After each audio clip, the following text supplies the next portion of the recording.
As palavras que salvam. A língua gloria-se de grandes coisas, contamina o corpo e é inflamada pelo inferno.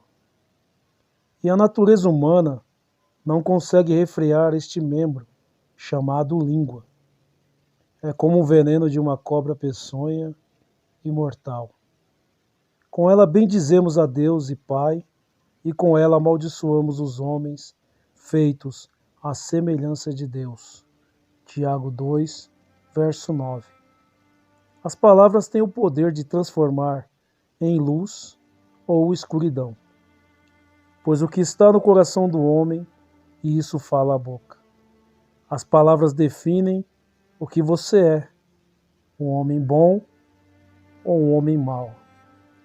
As palavras que destroem o homem não são somente palavras torpes, isto é, palavrões, mas principalmente palavras cultas e inteligíveis que distorcem as verdades de Cristo. Elas não são pesadas, porque os falsos líderes e falsos profetas sabem que há homens e mulheres que gostam, que preencham o seu ego através de pregações que falam de promessas, de vitória e libertações terrenas e heresias. Falsas palavras que já aprisionaram a muitos que se dizem cristãos, mas não adquiriram o conhecimento e a inteligência de Cristo para discernirem o bem e o mal através do verdadeiro Evangelho, por preferirem o conforto da ignorância. A língua é inflamada pelo inferno e por Satanás. E quando é levantado líderes religiosos que pregam coisas além do que está escrito, além de serem amaldiçoados por pregarem um falso Cristo e um falso Evangelho, eles amaldiçoam as pessoas que os seguem e acreditam em suas heresias. Línguas que usam as verdades do Evangelho. Está escrito em Mateus 12:37. Porque por tuas palavras serás justificado e por tuas palavras serás condenado. Porque há poder em nossas palavras para nos salvar e nos condenar. Se anunciarmos as verdades segundo os evangelhos de Cristo, seremos salvos. Mas, se anunciarmos um outro evangelho e um outro Cristo, sofreremos condenação. Uma palavra que Jesus disse em seu evangelho, em que Satanás tem enganado a muitos, distorcendo, está em Mateus 7, verso 1 e 2. Não julgueis, para que não sejais julgados, porque com o juízo com que julgardes, sereis julgados, e com a medida com que tiverdes medido, vos hão de medir a vós. Pessoas que querem permanecer no erro, no pecado e amam a mentira, e também os que vivem um falso evangelho e querem permanecer na zona de conforto, usam as palavras de Jesus distorcendo de uma forma errada, para não serem incomodadas pelo julgamento das verdades do evangelho. Quando Jesus disse, não julgueis para não serdes julgados, e com a mesma medida que medirdes será medido, ele disse para não julgarmos e medirmos as pessoas segundo a visão humana, porque todo homem peca. Em Mateus 7, verso 3, 4 e 5 está escrito: E por que reparas tu no argueiro do olho do teu irmão, e não vês a trave que está no teu olho? Ou como dirás a teu irmão, deixa-me tirar o argueiro do teu olho, estando uma trave no teu?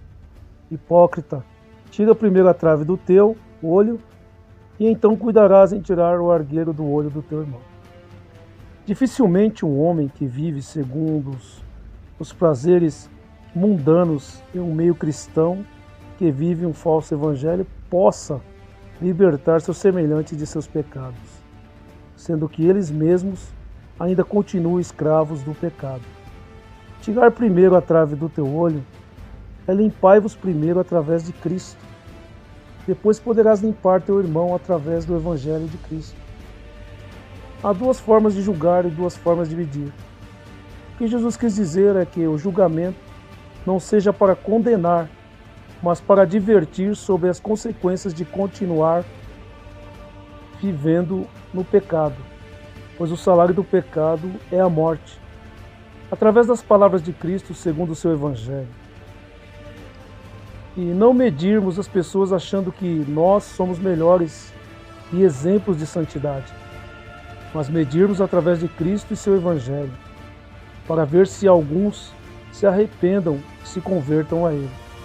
Em João 8, os escribas e fariseus, os religiosos, trouxeram pela manhã uma mulher apanhada em adultério e disseram a Jesus: Mestre, esta mulher foi apanhada no próprio ato, adulterando, e na lei nos mandou Moisés que as tais sejam apedrejadas.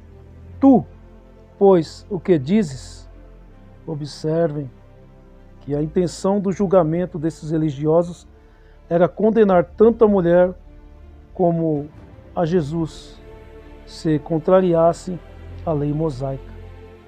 Jesus estava inclinado e escrevia com seu dedo na terra.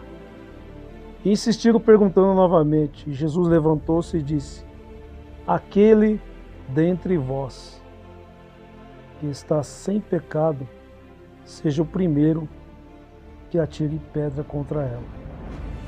E inclinou-se novamente e escrevia na terra. Quando ouviram isso, saíram um a começar pelos mais velhos até os últimos. Ficaram só Jesus e a mulher que estava no meio. Endireitando-se Jesus e não vendo ninguém mais do que a mulher, disse-lhe: Mulher, onde estão aqueles teus acusadores? Ninguém te condenou? E ela disse: Ninguém, Senhor. E disse-lhe Jesus: Nem eu também te condeno. Vai-te e não peques mais. O justo julgamento de Jesus é contra a intenção de homens que se dizem religiosos ou não, condenem almas segundo os desígnios de seus maus corações, que é a destruição de seu semelhante através de uma falsa santidade. Lucas 19:10 está escrito: Porque o Filho do Homem veio buscar e salvar o que se havia perdido. Sim, Jesus veio salvar o que se havia perdido. Ele não quer que a humanidade seja condenada. Ele não condenou aquela mulher, somente disse para ela não viver mais no pecado. O Evangelho de Cristo e suas verdades vieram para nos libertar da condenação. São as escolhas do homem que decidirão o seu fim. O próprio homem se condena quando escolhe continuar vivendo no pecado, rejeitando a Cristo e a homens que anunciam seu verdadeiro Evangelho. Mateus 10:40. Quem vos recebe, a mim recebe, e quem me recebe, recebe aquele que me enviou. Rejeitando os homens que anunciam o verdadeiro Evangelho de Cristo, é rejeitar a Cristo e seu Pai, que é Deus. Bem-aventurados os que crerem e escolherem a Cristo e seus evangelhos para viverem segundo a vontade de Deus, para se livrarem da condenação e glorificarem Cristo através da mortificação de seus corpos contra o pecado. Amém.